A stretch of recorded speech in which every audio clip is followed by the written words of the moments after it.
इंसान अपने जीवन को देखो, कितना पुण्य है और कितना पाप हमारे दामन में है। अपनी जिंदगी को समझने का प्रयास करो। आपसे एक ही निवेदन, संयम बिना जीवन परमात्मा की मंजिल तक कभी नहीं पहुंच सकता है। आज संयम का दिन है।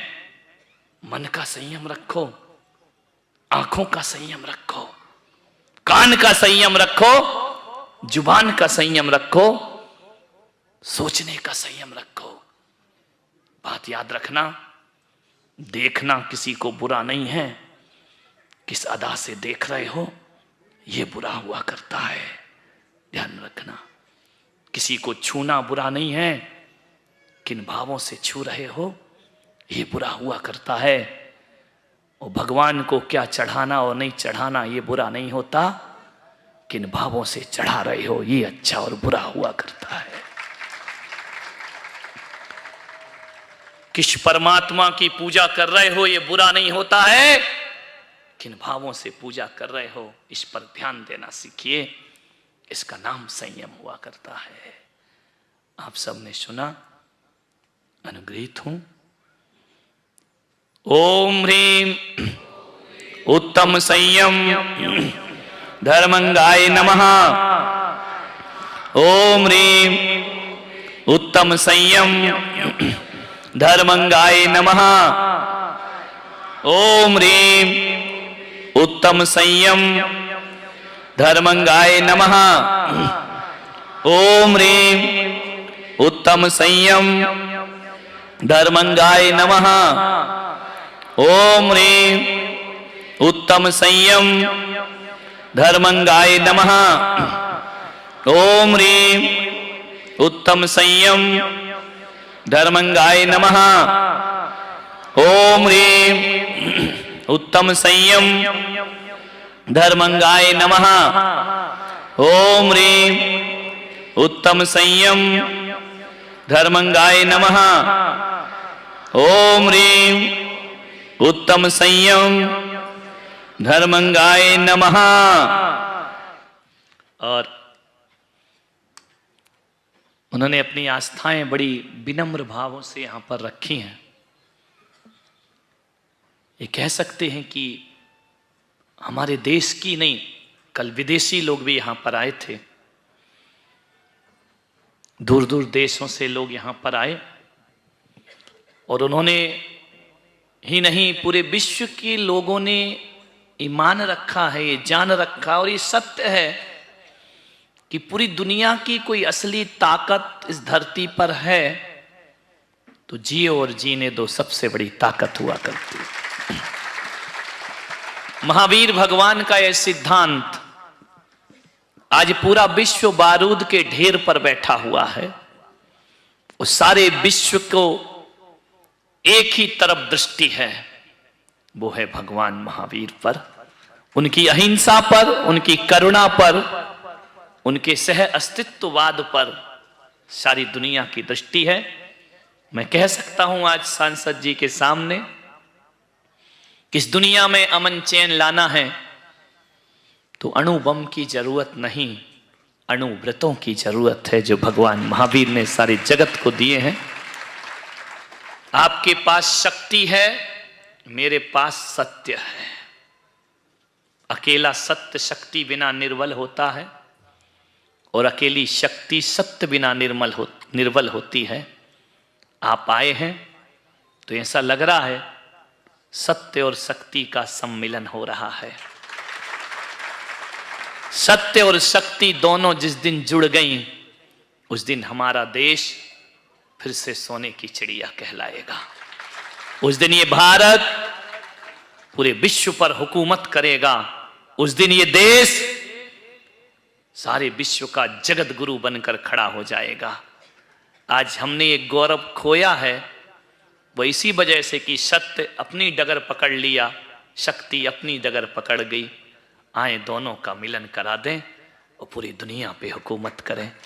दुनिया पे हुकूमत ही ना करें, हम तो उस देश के लोग हैं जो देशों पे हुकूमत नहीं करते, हम तो दिलों पे हुकूमत करने वाले लोग हुआ करते हैं।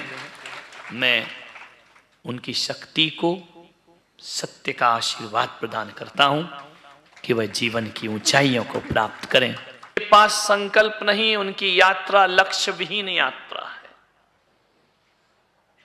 वो चल तो रहे हैं लेकिन पहुंच कहीं नहीं रहे हैं। वो सब कुछ कर रहे हैं लेकिन उन्हें प्राप्त कुछ नहीं हो रहा है। कहीं ऐसी तो हमारी जिंदगी नहीं कि हम धर्म भी कर रहे हैं, पूजा पाठ भी कर रहे हैं, भगवान का सुमरन भी कर रहे हैं, पहुंचे कहां? जहां आप थे। अभी देखना, आज क्या 3 दिन तो बचे हैं, 3 4, हाँ गिन रहे हो, बहुत बढ़िया। 4 दिन शेष बचे हैं। 4 दिन के बाद ये देखना कि मैं कहां पहुंचा हूं। ऐसा तो नहीं कि 10 दिन पूजा की, पाठ किया, भगवान का भजन किया, सुमरन किया, उपास किया, प्रवचन सुने, लेकिन 10 दिन के बाद जहां बुद्धू राम खड़े थे वहीं खड़े हैं। चले कहां? चले तो बहुत, लेकिन एक वो होता ना कोल्हू का बैल, देखा?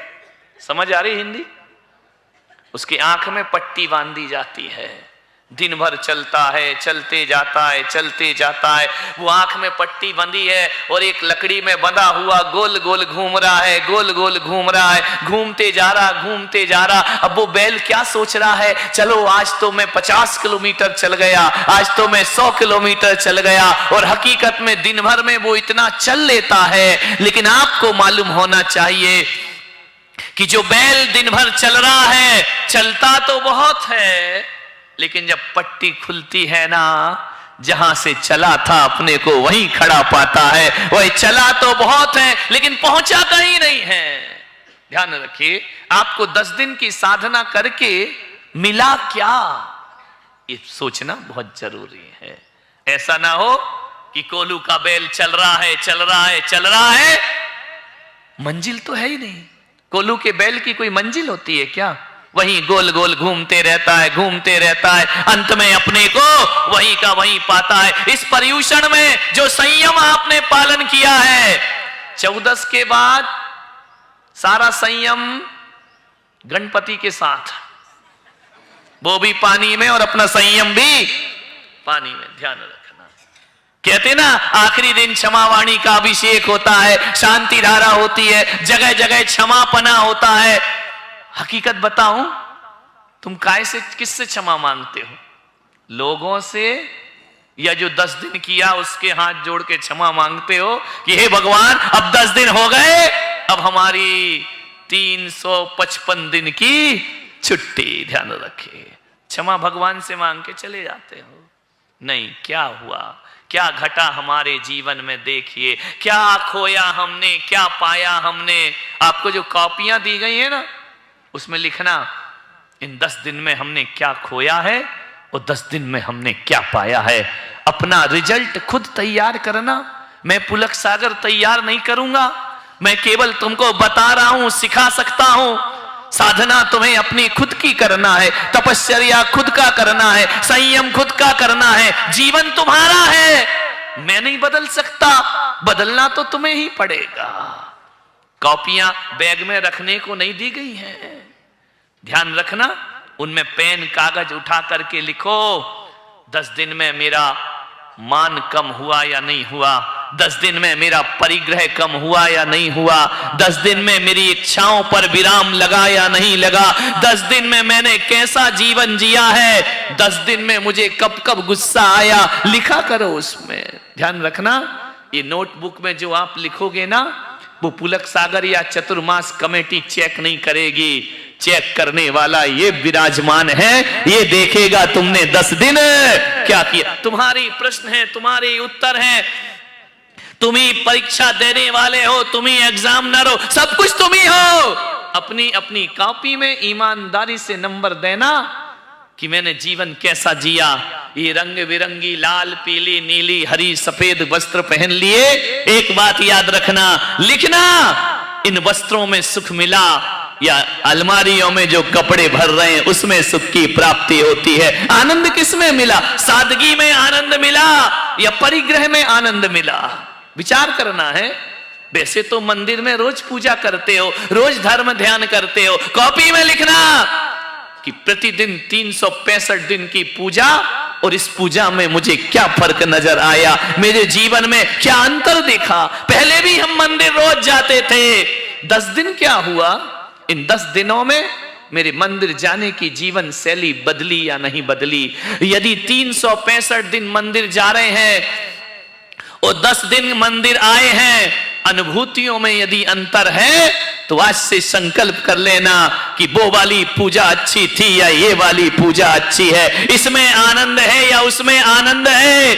विचार करना है, आपको सोचना है। केवल एक टाइम खा के, एक आसन करके, भूखे रह के, इसको धर्म नहीं कहते हैं मेरे भाई। जीवन कितना बदला। 4 शराबी थे, नदी पार कर रहे थे, शाम का समय था। चारों शराबी बैठ गए नाव में, नाव चलाने लगे। रात भर नाव चलाई, पूरी रात नाव चला रहे, बढ़े जा रहे, चप्पू चलाए जा रहे हैं, पतवार चलाए जा रहे हैं। क्या देखा? दिन निकल आया। एक शराबी ने कहा, देख तो रे, अपन पहुंचे कहां? पहुंचे कहां? वो नाव से उतरा, उसने देखा, बड़ी जोर से हंसा। 3 शराबियों ने कहा, पागल हंस क्यों रहा है? बोले तुम भी देखो। दूसरा उतरा, उसने देखा, वो भी बड़ी जोर से हंसा। तीसरा उतरा, उसने देखा, वो भी बड़ी जोर से हंसा। चौथा उतरा, उसने देखा, वो भी बड़ी जोर से हंसा। चारों शराबी हंस रहे हैं ताली बजाकर। बोले वाह रे जिंदगी हमारी। बोले क्यों?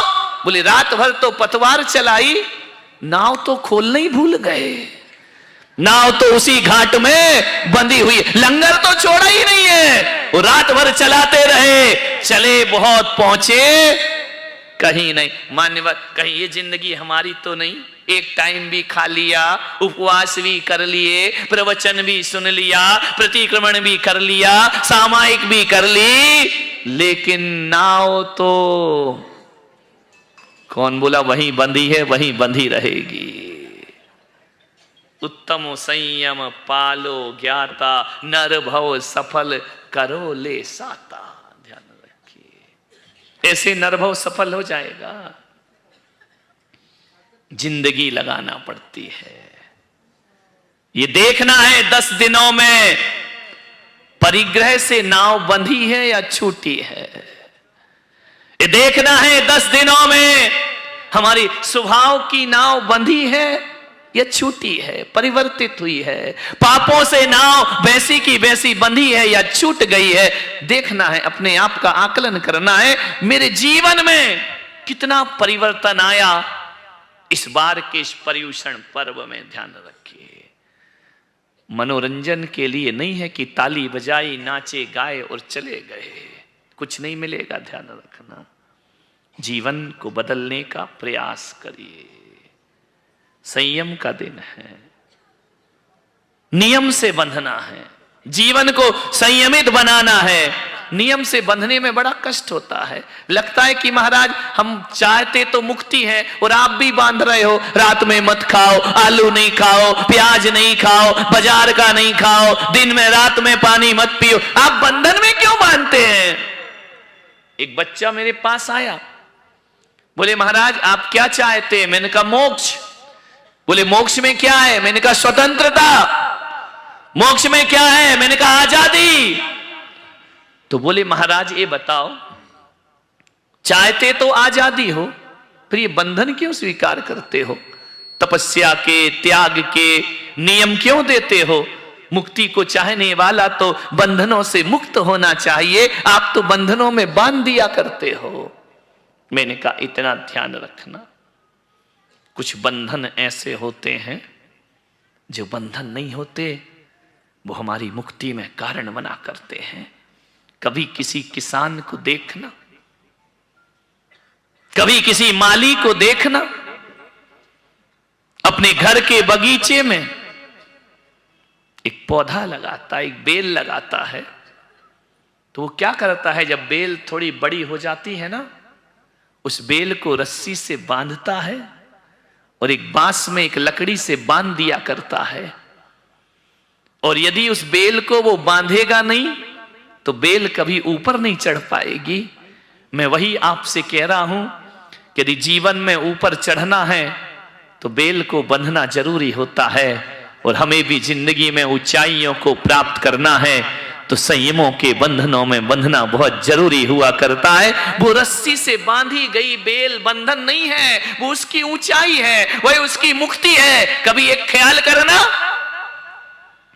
कुएं में जाके जब पानी भरते हो ना तो बाल्टी एक रस्सी के बंधनों में बंधती है।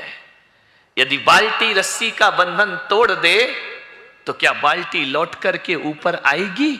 नहीं आ सकती है। इसलिए बाल्टी को यदि पानी से ऊपर उठ करके वापिस आना है तो उसे रस्सी का बंधन स्वीकार करना पड़ता है। और वैसे ही इस आत्मा को यदि मोक्ष की यात्रा करना है तो उसे संयम के बंधनों में बंधना आवश्यक हुआ करता है। ये कुछ बंधन ऐसे हैं जो हमारी मुक्ति में कारण हुआ करते हैं। नदी बहती है दो तटों के बंधनों में, यदि वह तट का बंधन तोड़ दे तो नदी जो जीवन देती है वो जीवन लेने का काम किया करती है। फिर वो नदी सागर में नहीं मिला करती है, वह बहक जाती है अपने लक्ष्य से। एक बंधन जरूर होना चाहिए, बंधना पड़ता है। बंधनों में बिना बंधे मुक्ति नहीं मिला करती है। बोले नियम क्यों देते हो आप? एक बात बताओ, बिना नियम के कुछ होता है क्या? बोलिए, जोर से बोलो। तो फिर लेते क्यों नहीं हो? जानते भी हो कि बिना नियम के कुछ नहीं होता, जान रहे हो, लेकिन बिना नियम के कुछ नहीं कर सकते। एक बात बताइए, आपको लिखना सीखना है तो उसका भी कुछ नियम है या नहीं है? पढ़ना सीखना है उसके भी कोई नियम है? खेलना सीखना है, खेलने के भी नियम हुआ करते हैं। भोजन बनाना सीखना है तो भोजन बनाने का भी कोई नियम हुआ करता है। बिना नियम के तो आदमी भोजन भी नहीं बना सकता है। आप विचार करिए, एक मकान बनाना है तो उसके भी कुछ नियम हुआ करते हैं। एक फर्नीचर लगाना है तो उसके भी कुछ नियम हुआ करते हैं। रुपया पैसा कमाना है उसके भी कुछ नियम हुआ करते हैं। अरे दुकान समय पे खोलना और समय पे बंद करना, ये भी दुकान का एक नियम हुआ करता है। व्यापार में कितना मार्जिन लेना, ये भी उसका नियम। बिना नियम के तो दुकान नहीं चलती मेरे भाई। यदि आप दुकान खोलने का समय है और दुकान बंद करने का समय है, उस समय पर नहीं खोलोगे, समय पर बंद नहीं करोगे तो दुकान को चौपट होने में ज्यादा देर नहीं लगा। हर चीज का नियम। कौन सा नहीं? एक चाय बनाओ ना, 5 रुपए की 10 रुपए की, उसका भी कुछ नियम होता है। कितनी चीनी डालना, कितनी चाय पत्ती डालना, कितना दूध डालना, कितनी देर उबालना, ये सब नियम है, ध्यान रखना। बिना नियम की जिंदगी कैसे चलेगी? जब सांसारिक कामों में नियम की जरूरत पड़ती है तो मोक्ष पाने के लिए तो संयम और नियम की आवश्यकता बहुत पड़ा करती है। बिना नियम के कुछ। एक आदमी बोले, महाराज जिसको करना है करे, जबरदस्ती क्यों कराते हो? जबरदस्ती मंदिर जाने का नियम लो, अभिषेक का नियम लो, महाराज को आहार का नियम लो, ये जबरदस्ती आप लोग क्यों करते हो? एक महालक्ष्मी लॉन्च में आया था एक आदमी मेरे पास, उसने मुझसे पूछा, ये महाराज लोग जबरदस्ती नियम क्यों दिलाते हैं? मैंने इतने ही कहा कि बेटा जब तू बहुत छोटा था ना तो तू स्कूल जाना नहीं चाहता था, माँ बाप ने जबरदस्ती स्कूल भेजा था या नहीं भेजा था? तू तो जाता ही नहीं था कि मम्मी मैं स्कूल नहीं जाऊंगा। मम्मी ने चॉकलेट की लालच दी, कभी मार का डर दिखाया, जबरदस्ती तुझे स्कूल भेजा। अरे कुछ चीजें ऐसी होती हैं जो जबरन आदमी से कराना पड़ती हैं। यदि करेगा नहीं तो वो अपने जीवन की उन्नति नहीं। सासू डांट डांट के तो सिखाती है ना, ऐसा कर, बड़ों से कैसे बोलते, छोटों से कैसे। क्या मम्मी तुम बोलती रहती हो? उसका बोलना तुम्हारे जीवन का उत्थान हुआ करता है। ध्यान रखना, यदि माँ रोकती है तो उसमें तुम्हारा उत्थान हुआ करता है। आज एक माँ बाप अपने बच्चे से पूछते हैं, एक लड़की यदि 9 बजे रात को घर लौटती है तो क्या माँ बाप उससे इतना भी नहीं पूछ सकते हैं कि तू लेट क्यों लौट रही है? माँ बाप इतना भी नहीं पूछ सकते हैं कि तू दिन भर कहां रहती है? मेरी माँ रोक टोक करती है, रोक टोक नहीं करती है। यदि माँ बाप रोक टोक नहीं करेंगे तो आदर्श और इंसानियत की जिंदगी तुम्हारे हाथ में नहीं है। इनका बोलना, रोकना, टोकना तुम्हारे जीवन का उद्धार हुआ करता है। ध्यान रख, हमारे गुरु हैं, वो हमें भी तो दंड देते हैं ना। हम मुनियों से गलती हो जाए, गुरु प्रायश्चित दिया करते हैं, गुरु दंड दिया करते हैं। हम मुनि हैं, कोई नियम तोड़ेंगे तो आचार्य हम पर अंकुश रखा करते हैं। ध्यान रखिए, यदि हम उनके अंकुश को स्वीकार ना करें, उनकी डांट को स्वीकार ना करें, उनके प्रायश्चित को स्वीकार ना करें, तो ध्यान रखना, आप मुनि तो बन सकते हैं लेकिन भगवान बनने में आपको भी बहुत ज्यादा वक्त लगे। भगवान नहीं बन सकते हैं। ध्यान रखिए, आदमी सोचता है हम पे कोई बंधन नहीं होना चाहिए, हम पे कोई नियम नहीं होना चाहिए, हम पे कोई कानून नहीं लगना चाहिए। कानून नहीं होंगे, नियम नहीं होंगे तो जीवन का लक्ष्य कैसे प्राप्त होगा? मैंने बताया था ना कि एक लड़की ने मुझसे कहा कि महाराज, मेरी मां मुझ पे बहुत अंकुश लगाती है, भैया पे नहीं लगाती। वो 10 बजे भी आए तो कुछ नहीं बोलती है, वो कैसे भी कपड़े पहने कुछ नहीं बोलती। मैं कपड़े पहनूं तो फिर टोक लगती है, ऐसे क्यों पहनती है, कहां जाती है, किससे मिलने जा रही है। मैं सहेली के घर भी जाऊं तो मुझ पे बहुत निगरानी रखी जाती है, और भैया यदि कहीं भी घूमता रहे उसको कोई कुछ नहीं बोलता है। मेरे माँ बाप अच्छे नहीं हैं महाराज। मैंने बताया था कि तेरे माँ बाप बहुत अच्छे हैं, ध्यान रखना। बोले कैसे अच्छे हैं? मैंने कहा ध्यान रख, लड़की और लड़का, बोले इतना भेदभाव क्यों होता है हमारे परिवार में? मैं कुछ भी करूं तो मुझ पर पाबंदियां लगती हैं, मुझ पर रूल्स बनाए जाते हैं, भैया पे कोई रूल्स नहीं बनता है। मैंने इतने ही कहा था कि बाजार जब जाते हो तो कुछ लोग सब्जी भाजी लेकर आते हैं, कुछ लोग हीरा मोती लेकर आते हैं। एक बात बताओ, जब हीरा मोती लेकर बाजार से आते हो तो हीरे मोती को कहाँ रखते हो? तो बोले तिजोरी में रखते हैं। तिजोरी के अंदर भी लॉकर होता है, लॉकर के अंदर भी एक डिब्बी हुआ करती है, उस डिब्बी में रख के लाल कपड़े से बांध दिया जाता है। और इनका सब्जी भाजी कहाँ रखते हो? बोले वो तो बाहर पड़ी रहती है, टेबलों में रखी रहती है, अलमारी में रखी रहती है, एक टोकरी में रखी रहती है। मैंने कहा एक बात याद रख बेटा, जो हीरा होता है उसकी सुरक्षा की जाती है, जो सब्जी भाजी होते हैं कहीं भी पड़े रहते हैं। बेटी समाज का हीरा होती है, इसलिए माँ बाप उसे संभाल करके रखा करते हैं। और लड़के कौन बोला सब्जी भाजी होते हैं? ध्यान रखिए, जितनी पाबंदी तुम उतने कीमती हो, ध्यान रखना। 2 कौड़ी की चीजों पे कौन पाबंदी लगाएगा? महंगी चीजों की सुरक्षा की जाती है, ध्यान रखिए। यदि आप पे ज्यादा नियम, और कोई महाराज कोई साधु आपको नियम दे रहे हैं, संकल्प दिला रहे हैं, तो ये मत सोचना कि कहां से महाराज के पास आ गए। आज तो आ गए, कल से महाराज तुम इंतजार करना, हम तुम्हारे चंगुल में फंसने वाले नहीं हैं। नादान है ये लोग। यदि किसी साधु ने कोई नियम दिला दिया, साधु सभी को नियम नहीं दिलाते, यदि किसी को नियम दिला दिया तो ये मान के चलना हम साधु की नजरों में कीमती इंसान हो गए हैं। वरना हर किसी को संत आदेश नहीं करता है, हर किसी को संत कोई काम नहीं बताता है, हर किसी को संत कोई नियम संकल्प नहीं दिया। इसका मतलब है कोई तुम पर निगरानी रख रहा है, कोई तुम पर बार बार रोक टोक कर रहा है, आप उसकी नजरों में बहुत कीमती इंसान है। ध्यान रखिए। जाओ, कुछ याद आ गया होगा। आ जाता, महिलाएं हैं, दूध रखाई होगी गैस पे, बंद करना भूल गई होगी, अब याद करके भी क्या करेगी, अब तो तपेली जल गई होगी। ध्यान रखें, नियम संयम से बंधिए। बहुत आनंद है नियम में, संयम में। मेरी एक मर्यादा है ना, मैं साधु हूं, मैं बाजार में घूमने लगूं जाके, तुम मुझे नमोस्तु करोगे? बोलिए, नहीं करोगे ना?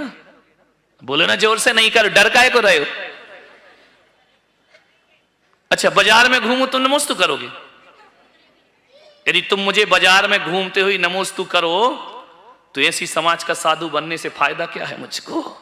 ध्यान रखना, तुम तो मुझे तभी तक नमोस्तु करोगे जब तक मैं मुनियों की सीमा में रहूंगा, और जिस दिन मुनियों की सीमा तोड़ दी उस दिन कोई भी प्रणाम और वंदन करने वाला नहीं हुआ करता है। मैं बाजार में घूमूं तुम मुझे प्रणाम नहीं करोगे, मैं जाकर तुम्हारी तरह चाट पकौड़ी जाकर के खाऊं तुम मुझे प्रणाम नहीं करोगे, मैं जूते चप्पल पहनकर घूमूं तुम मुझे प्रणाम नहीं करोगे। ये सारी दुनिया यदि प्रणाम कर रही है तो एक बात याद रखना, किसी पुलक सागर को प्रणाम नहीं बल्कि महावीर के चरित्र को प्रणाम कर रही है, भगवान के आचरण को प्रणाम, उनके संयम को प्रणाम कर रही है। मुझ में ऐसा क्या है जो तुम मेरी पूजा करो, मेरी आराधना करो? मुझ में कुछ नहीं मेरे भाई, मुझ में केवल महावीर भगवान का वह संयम, वह नियम है जिसकी पूजा, वंदना और स्तुति हुआ करती है।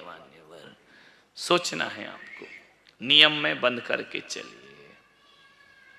थोड़ा सोच लिया करो कि आज तुम्हारे पास सब कुछ है, कल कुछ ना रहेगा।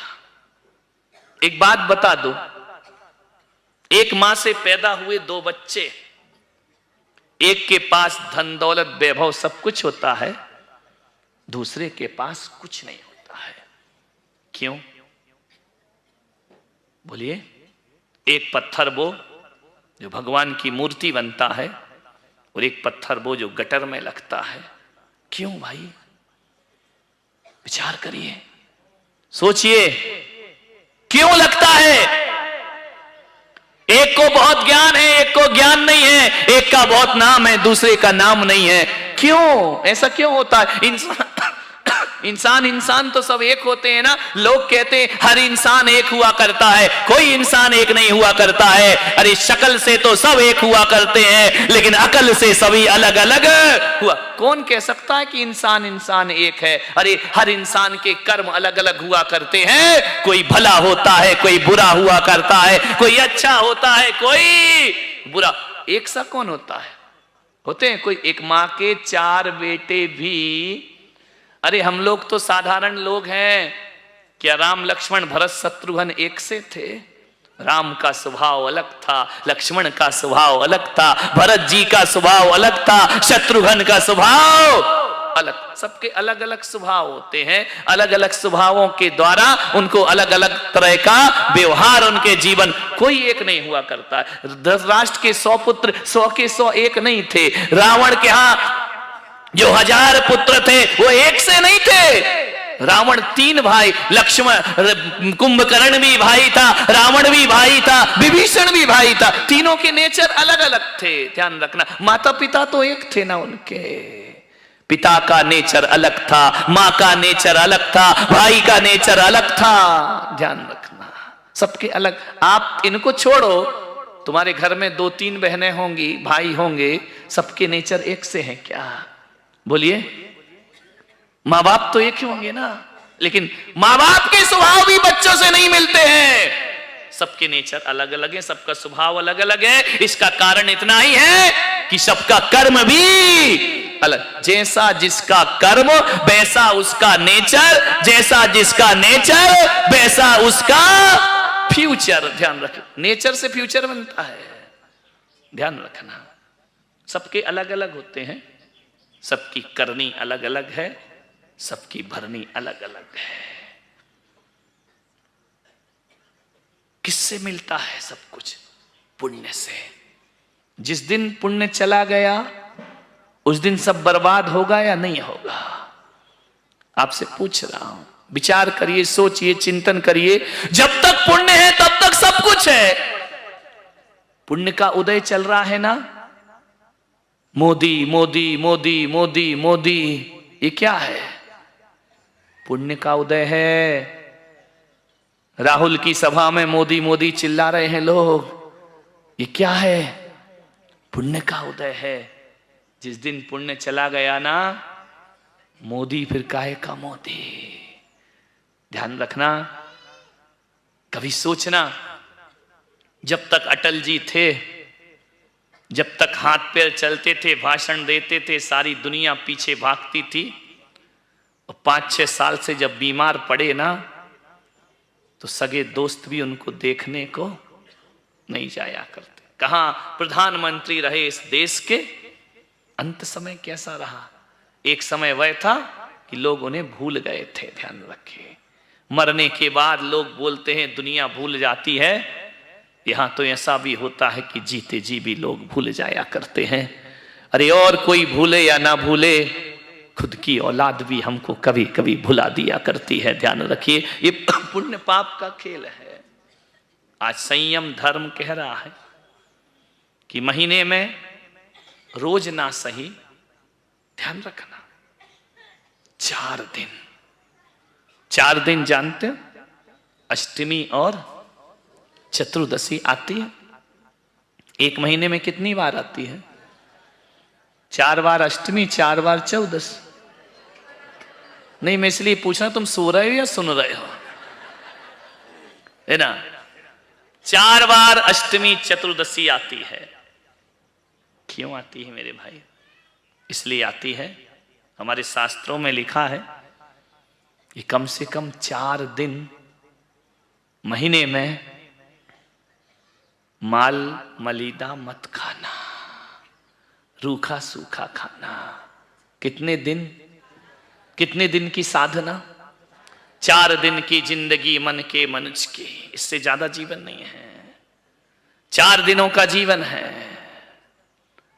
4 दिन रूखा सूखा खाना, अष्टमी चौदस कहती है।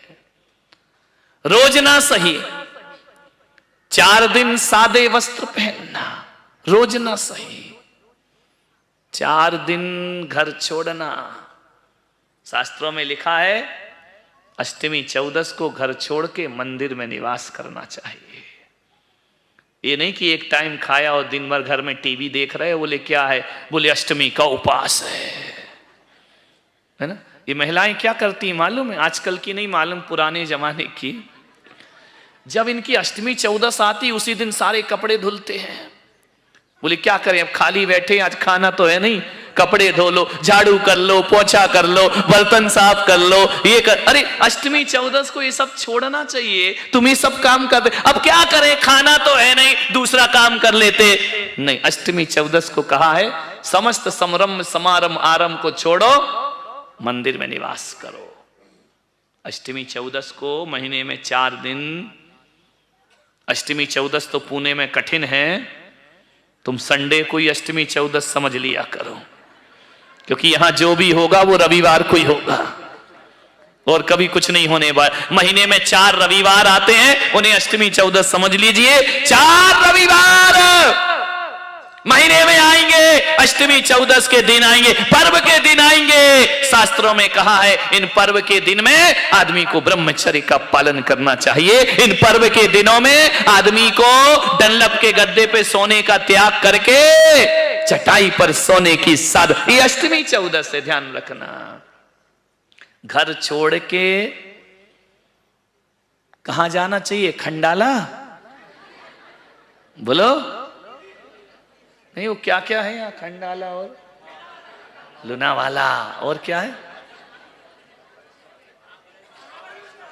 हाँ, ये सब तुम्हारे। मैं सोच रहा हूं कि तुम अपने योग्यताओं का वर्णन अपने मुंह से करो कि हम क्या करते हैं, अपने काम खुद बताओ। महाबलेश्वर जा रहे हैं, यहां घूम रहे, वहां घूम रहे। मेरे भाई जाओ, वहां भी जाओ, कोई आपत्ति नहीं है, लेकिन अष्टमी चौदस को हर श्रावक को एक तीर्थ की यात्रा जरूर करना चाहिए। और एक बात याद रखना, ये डंलप के गद्दों में जो 30-30 रात तुम गुजारते हो, किसी तीर्थ पे जाना तो डीलक्स रूम मत देखना। लेकिन तुम तो ऐसे हो कि डीलक्स रूम होना चाहिए, यहीं से बुक होता है ऑनलाइन। तीर्थों पे जाके भी सुविधा चाहिए तुमको, तीर्थों पे जाके भी अटैच लेट बात। ध्यान रखना, विचार को, अपनी प्रवृत्तियां देखो। कभी किसी ने आज तक नहीं कहा मेरा भी तीर्थ बन रहा है जिन शरणम। जब यात्री आता है तो फोन करता है अटैच रूम है क्या, एक ने भी नहीं पूछा अटैच ध्यान कक्ष है क्या, अटैच सामायिक का कक्ष है क्या, अटैच जाप करने का कक्ष है क्या, मेरे रूम में जिनवाणी रखी होगी क्या, मेरे रूम में भगवान के जपने की माला। आप तीर्थ पे गए हो या शादियों में गए हो, बात समझ ही नहीं आती है। शादी विवाह में अटैच रूम और एसी रूम और वातानुकूलित रूम देखा करो, तीर्थों पर तो टूटी धर्मशाला में रात गुजार दिया करो, तुम्हारा जीवन धन। ये सब चाहिए तो फिर तीर्थों पे किस लिए गए हो? विचार, अरे हम फलाने तीर्थ में गए, खाना तो बिल्कुल कचरा। धत तेरे की, खाना तेरे घर में भी था ना, खाना खाने के लिए गया था, अच्छा रूम देखने के लिए गया था, अच्छी हवेली देखने के लिए गया था, ये टीवी एसी ये देखने के लिए। मेरे तीर्थ पे भी बनी है धर्मशाला, टीवी भी है, एसी भी है, सारी सुविधा है, सब बना रखी हमारे ट्रस्टियों ने जिन शरणम तीर्थ में। लेकिन मेरा देख के मन ऐसा होता है, जब यही सब करना था तो घर में क्यों नहीं करते मेरे भाई? तीर्थ यात्रा किस काम की? अरे आज तो शिखर जी जाओ तो यहीं से रूम बुक हो जाते हैं। विचार करिए, पहले धर्मशालाएं होती थी, खुद उठ के बाल्टी लेके गर्म पानी लेने जाना पड़ता था। अरे चटाइयों पर गद्दों पर सो जाते थे आदमी, डनलप के गद्दे नहीं मिला करते थे। विचार करिए, और शिखर जी की जब वंदना करते थे, अब तो रोड बन गई, अब तो सीधी गाड़ी ऊपर चढ़ने लगी है। पहले जाते थे 2 बजे रात को उठते थे, हाथ में लकड़ी होती थी, एक हाथ में लालटेन हुआ करते थे, पथरीली उबड़ खाबड़ रास्तों पे चलते थे, कंकर चुभते थे, पत्थर चुभते थे, ठंडी लगती थी और मुंह से ये नहीं निकलता था कि कहां आ गए, मुंह से ये निकलता था सावलिया पारसनाथ शिखर पे भले विराजे जी। ध्यान रखिए, कंकड़ पत्थर में भी आवाज क्या निकलती थी? सावलिया पारसनाथ शिखर पे भले विराजे जी। अब तो क्या होता है, न चंद चावल पड़े मिलते हैं, न चंदन की खुशबू मिलती है, अब तो पाउच पड़े हुए मिला करते हैं। ध्यान रखिए, अब तो पानी के पाउच मिलेंगे, गुटके के पाउच मिलेंगे, गली गली जगह जगह पग पग पर नींबू पानी मिलेगा। क्या ये फिर क्यों जाते? काय के लिए तुम तीर्थ पे गए हो? ये सब करना है तो घर गृहस्थी अच्छी है मेरे भाई। इन सब से ऊब के तीर्थ स्थान जाया करता था, इन सब से छूट के धर्म स्थान जाया करता था। हकीकत में कहो तो आज तीर्थ तीर्थ नहीं, पर्यटक स्थल के रूप में परिवर्तित हो गए हैं। लोग मनोरंजन करते हैं वहां जाके, टाइम पास करते हैं लोग जाके। मैंने देखा है, तीर्थ बनाने के बाद हमको अनुभव हुआ कि ऐसे ऐसे लोग हैं जो अपनी खाने की व्यवस्था अच्छी मांगते हैं, रूम अच्छा मांगते हैं। एक भी नहीं कहता है कि मैं आऊंगा तो भगवान का अभिषेक करूंगा, धोती दुपट्टे की व्यवस्था की जाए, पूजन की कोई नहीं कहता है। कई लोग तो ऐसे भी देखे हैं, रात धर्मशाला में गुजारते हैं और जाते समय मंदिर यूं करते हैं और बाहर निकल जाया कर। किस लिए गए हैं हम? संयम।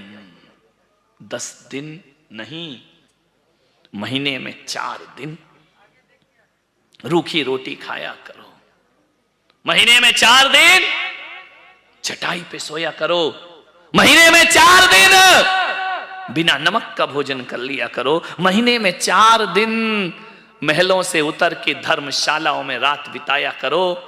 ध्यान रखना, क्यों कह रहा हूं मैं कि आज जो डनलप का गद्दा मिला है ना, वो तुम्हारे पुण्य का उदय है। आज जो सुंदर सा फ्लैट खरीद रखा है ना, वो तुम्हारे पुण्य का उदय है। आज जो डाइनिंग टेबल पर बैठ करके भरी भरी थालियां रखी है ना, वो तुम्हारे पुण्य का उदय है। एक दिन ऐसा आ सकता है इस जिंदगी में, जिस दिन पुण्य छीन हो गया, उस दिन फ्लैट बिकने में ज्यादा देर नहीं लगती है। ध्यान रखना, जिस दिन पुण्य छीन हो गया, उस दिन सोना चांदी बिकने में देर नहीं लगती है।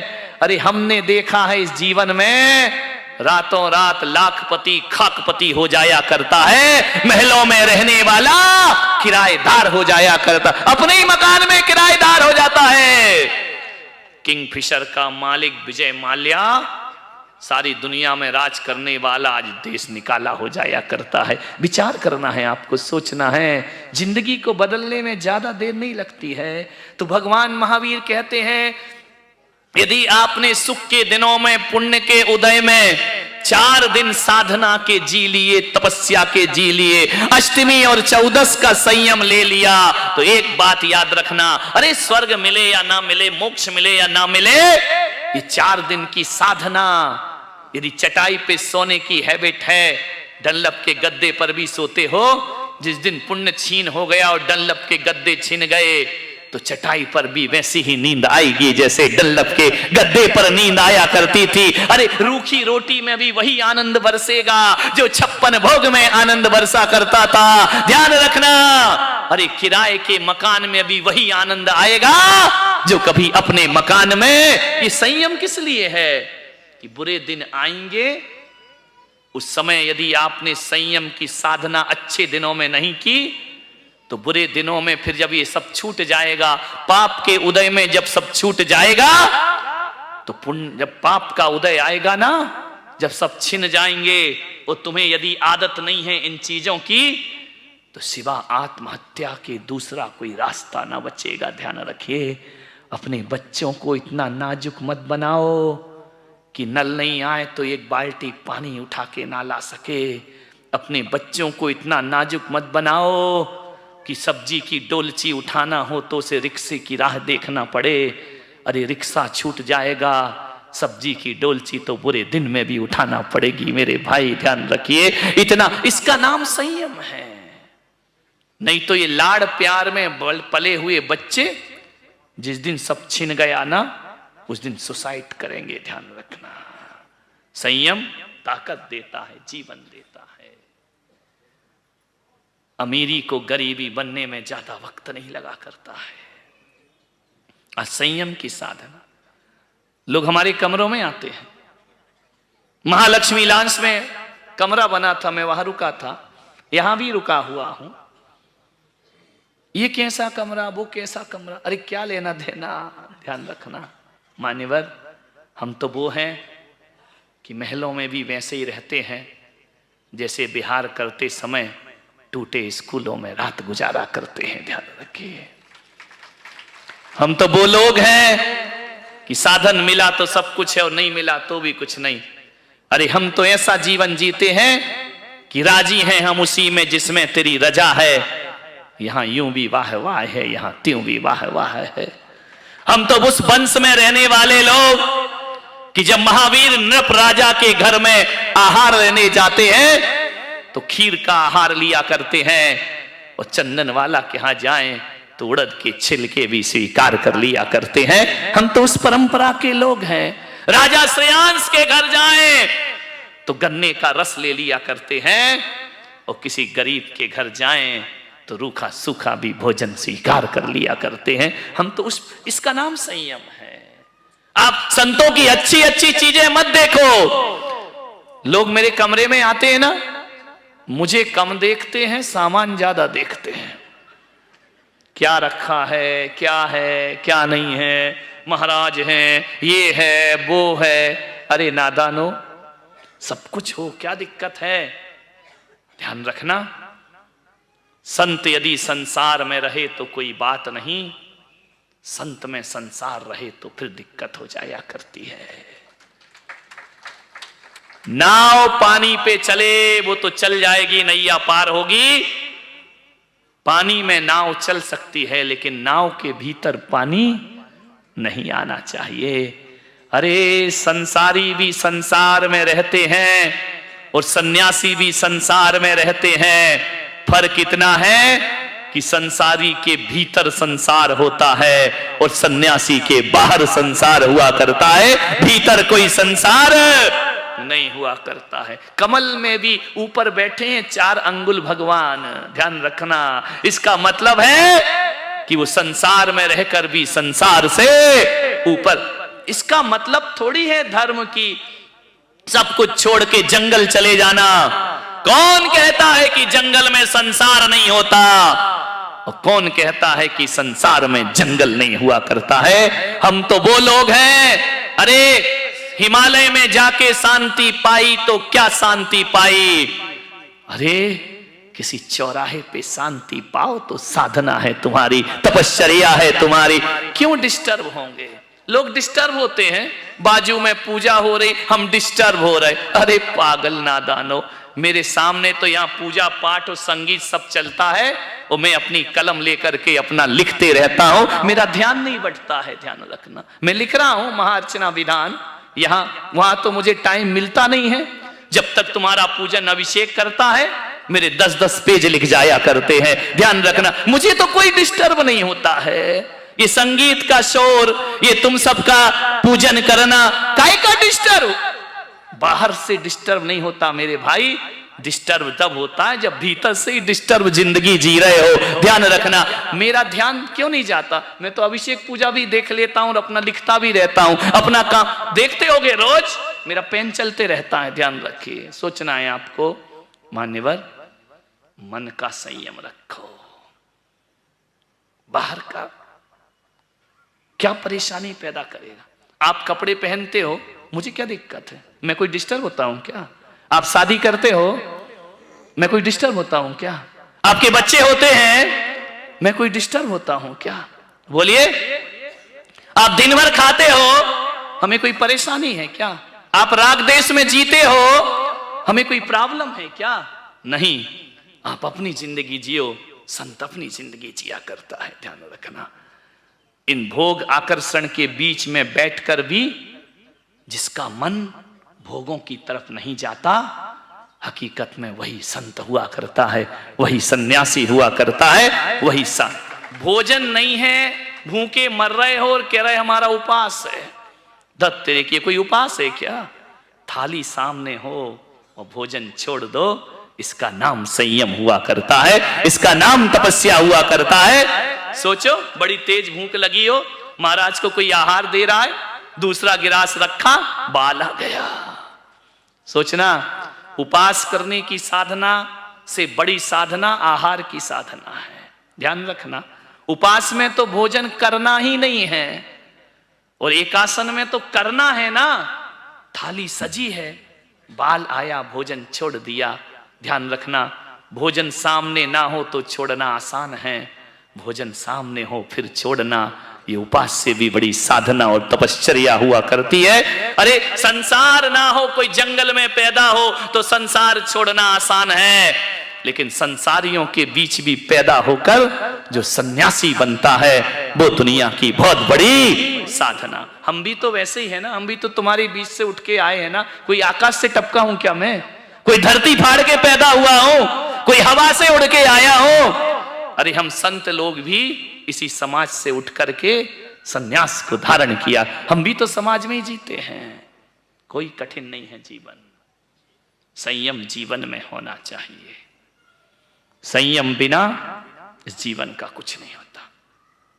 छल कपट मत करो, संयम की साधना करो। जाओ अपने घर में, ये 10 दिन की जो साधना की है, उसे देखना कि मेरे जीवन में क्या परिवर्तन आया। कभी तो पल भर सोच ले प्राणी, क्या है तेरी कर्म कहानी। कभी तो पल भर सोच ले प्राणी, क्या है तेरी कर्म कहानी। पता लगा ले पड़े हैं कितने दाग तेरे दामन में, देख ले दर्पण में मुखड़ा देख ले प्राणी, जरा दर्पण में देख ले कितना पुण्य है, कितना पाप तेरे जीवन में, देख ले दर्पण में। खुद को धोखा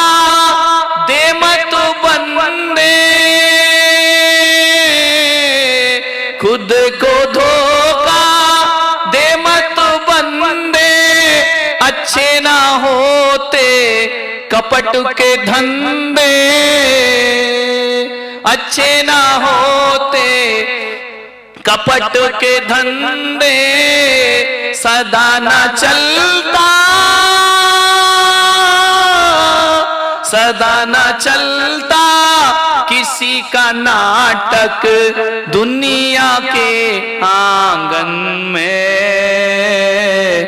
देख ले दर्पण में मुखड़ा, देख ले प्राणी जरा दर्पण में, देख ले कितना